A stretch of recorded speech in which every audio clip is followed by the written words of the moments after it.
Hi, and welcome back to the Raw Experience. I'm Karen Belinsky Matheson with the Naked Read, and I'm here to talk to you today about Friends episode number 9.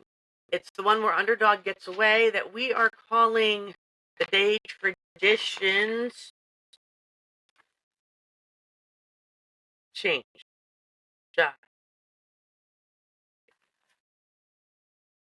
The death of normal. Grieving family traditions.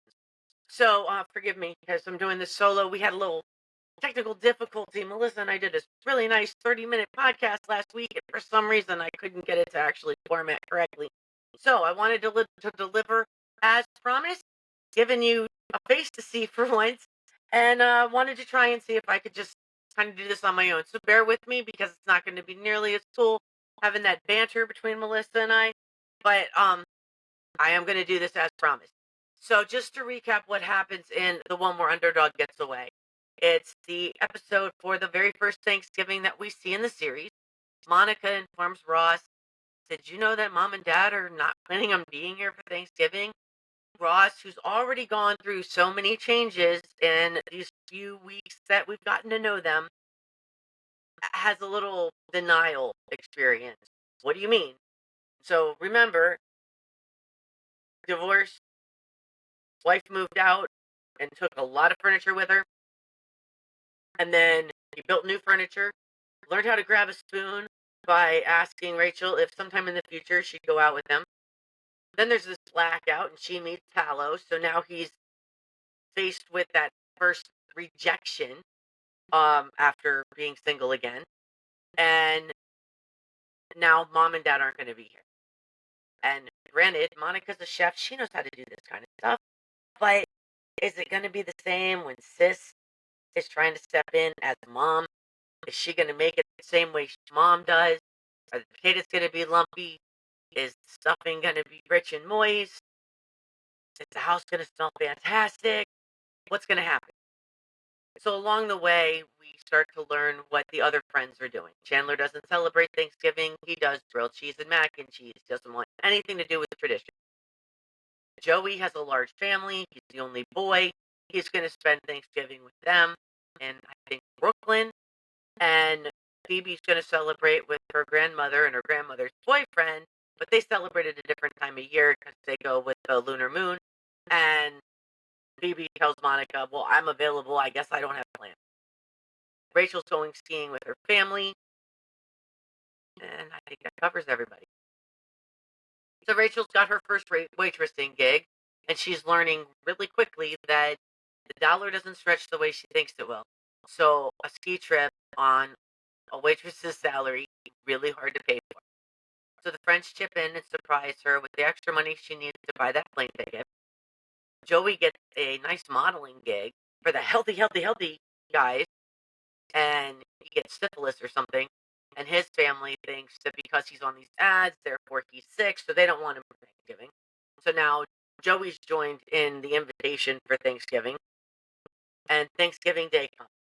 Parade's going on. Chandler runs in and says, quick, everybody to the roof. Underdog just got away. Let's see how they fix it. So they all go out. Monica says, got the keys? And Rachel hesitates and goes, okay. And she starts to go out, closes the door. They get back. Door's locked. Monica and Rachel have a little banter because Monica said, got the keys? And Rachel thought she said, got the keys, like I have them, and nobody does. So sorting through a big box of keys later, Chandler and Joey finally get into the apartment. They have the spare, and everything's burnt. The whole kitchen is smoky. Everything's blackened. Everybody asked for different kinds of potatoes. Phoebe wanted whipped with peas and onions. Joey wanted tots, because that's what mom does. Ross wanted lumps. And Monica didn't really care as long as everybody was happy. And along the way now they have nothing. Except Ross does get a big giant pot of nut of a lump. Monica lifts the spoon up and said, you wanted lumps, Ross? Here's one big giant one. Not a happy lady. But through it all, what the friends learn is they all can come together, and when everything else in their life fail, their support system and friendship is strong enough that they can rise above anything and everything. And let's break apart a little bit of that. So we have Joey with his modeling gig. He's always struggling to find work. He gets a nice paying job. It's advertising different diseases and ways to stay healthy through these. And because of what he gets labeled, the reaction is stay away. Um, how do you go through that? You spend your entire adult career wanting to be successful. You get a successful thing, and now it's stay back. That's that hurt a little. Luckily, the friends in the group don't feel that way, so kudos to them. Monica stepping up to provide that extra support to Ross during his time of need, huge. Nobody's there to support Monica though when the whole food fails. Well, sort of. Chandler does step up, and he makes his grilled cheese and his mac and cheese because he gets to show them what his tradition. And we still have yet to learn exactly why he does not like celebrating Thanksgiving. That's further down the line into the future, but it's still good to know that that story's coming. Um, Rachel was really looking forward to the ski trip, though. She wanted to prove to Daddy that she could afford to pay and not have to rely on him, and that she could still do all the nice, fun things that they did as a family.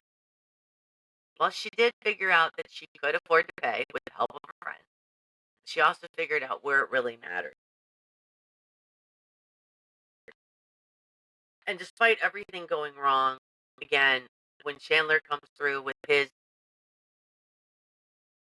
staple of mac and cheese and grilled cheese, we see what grilled cheese and gratitude really mean with a true Thanksgiving meal. They pull apart the halves of grilled cheese to make wishes, and they make the best of what could be a bad situation. But more importantly, they realize that together they can thrive from anything. Now, we're faced with the holidays now. Here we are, beginning of November. We're starting to feel the chill in the air. We know that things can weigh heavy on grieving hearts. And I want to just remind you guys that it's not, there's grief and there's bereavement. Grief is everything that is the death of something, not someone. The death of tradition, the the death of any kind of change. The first empty seat because the boyfriend or the husband isn't sitting at the table because of a breakup or the end of a relationship. Or the bereavement side where they're not sitting at the table because they have passed on. It's that first Thanksgiving that you're cooking because mom isn't, because traditions have now shifted. Or, well, and I'm just talking holidays. Let's get real, it's everything. That car needs to be replaced. You loved the old one and now you're stuck having to get a new one. You're grieving that. You may be grieving the fact that you didn't have a car payment and now you do. You could be grieving a shift in work, a new manager. Maybe you got promoted and the relationship between your coworkers and you has have shifted because your roles changed. There's a lot of different things that we experience throughout our lives that is still grief, even when it's not through death. And that's the whole point of the podcast. It's to it's to recognize and remember that despite all the changes that we go through, every challenge can be a little bit of grief and it's okay. But if you don't truly acknowledge what's shifting and just put a quick band-aid on it and figure I'll get through it, eventually things can pile up and you could kind of implode. We're talking Thanksgiving. We remember, right? Those Friends fans that are out there, seasons from now, when Ross really spirals, it's over the moist maker sandwich. He's all excited because Monica made him this great sandwich from all the Thanksgiving leftovers, puts it in the refrigerator at work and marks his name all over it, and somebody takes it and eats it. And when he figures out who does it, what happens? My sandwich, my sandwich. And it echoes across the whole city.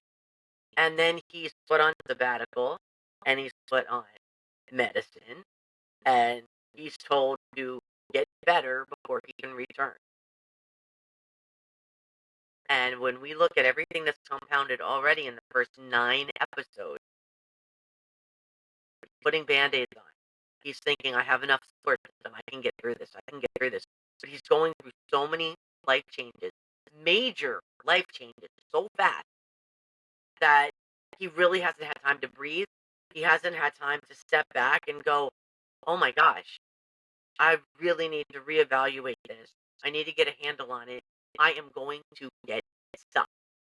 And how do I prevent that from happening?" From a coaching perspective, if I had seen this in somebody that I knew or that I was working with, I would have prompted them to start releasing what they're feeling, talking about it, journaling about it, going to one of those scream it out classes that Melissa does, or one of those break rooms where you literally can break and shatter everything. If you're holding all of this stuff in, it's going to get out eventually and it's going to come out the wrong way. Folks, it's reality. I hate to say it, but it is. And sometimes we need help, and sometimes we can figure it out on our own. But when we're going through these changes, the most important thing is if we're aware of it, that's half the battle.